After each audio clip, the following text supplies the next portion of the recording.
Hello నమస్తే అండి.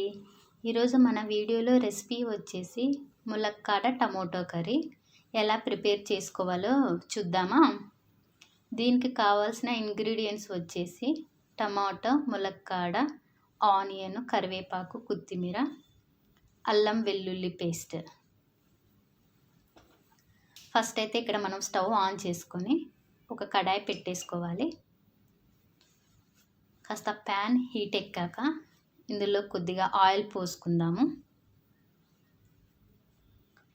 Oil కొద్దిగా హీట్ ఎక్కాక కొద్దిగా జీలకర్ర, ఆవాలు వేసి చిటపట మని అన్నాక కొద్దిగా ఆనియన్, కొద్దిగా కరివేపాకు వేసి బాగా ఫ్రై అయ్యేలాగా కలుపుకోవాలి.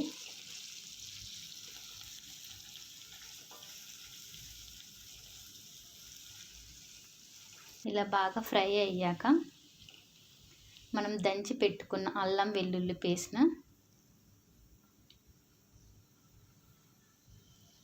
వేసుకొని పచ్చివాసన పోయేలాగా కొద్దిగా ఫ్రై చేసుకుందాము.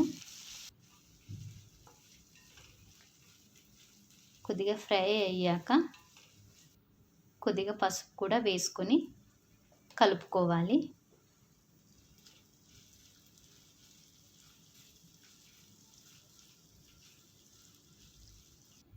ఇలా తాలింపు ఫ్రై అయ్యాక మనం కట్ చేసి పెట్టుకున్న ములక్కాడ ముక్కలు కూడా ఇందులోకి యాడ్ చేసుకొని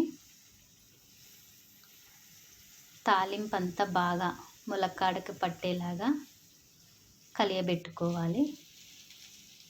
ఇలా ఒకసారి కలియబెట్టుకొని టేస్ట్కు సరిపడా కొద్దిగా సాల్ట్ కూడా వేసుకొని కలుపుకోవాలి.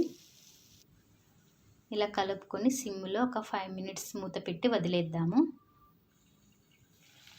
5 మినిట్స్ తర్వాత ములక్కాడ కొద్దిగా సాఫ్ట్ అవుతుందండి.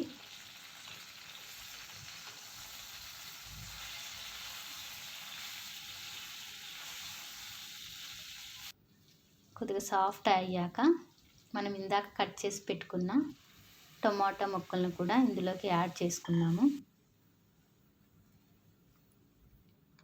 ఈ టమాటాను మరియు ములక్కాడ ముక్కలు బాగా కలిసేలాగా కలియబెట్టుకోవాలి.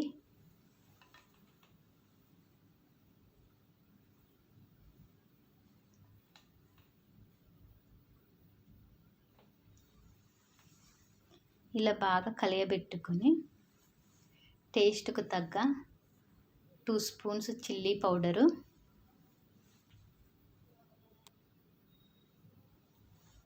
కొద్దిగా ధనియాల పొడి మరియు గరం మసాలా పౌడరు కొద్దిగా యాడ్ చేసి అంతా బాగా ఒకసారి కలియబెట్టి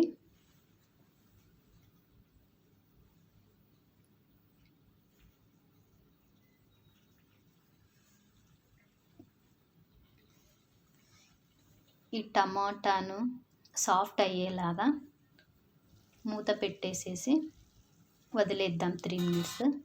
తర్వాత మూత తెరిచి చూస్తే ఇలా టమాటా ముక్కలు చాలా సాఫ్ట్ అవుతాయండి. అదేవిధంగా ములక్కాడ కూడా బాగా ఉడికిపోయిందండి.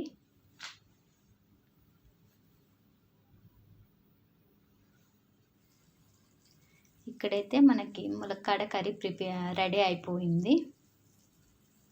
లాస్ట్లో కొత్తిమీరని గార్నిష్ చేసేసుకుందాము. స్టవ్ ఆఫ్ చేసుకొని రెడీ అయిన ములక్కాడ కర్రీని ఒక బౌల్లోకి తీసుకుందాము.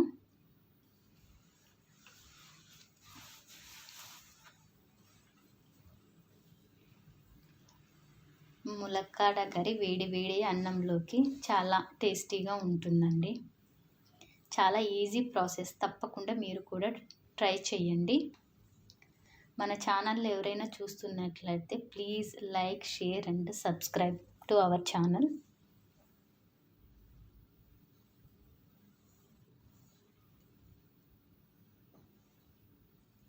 Thank you.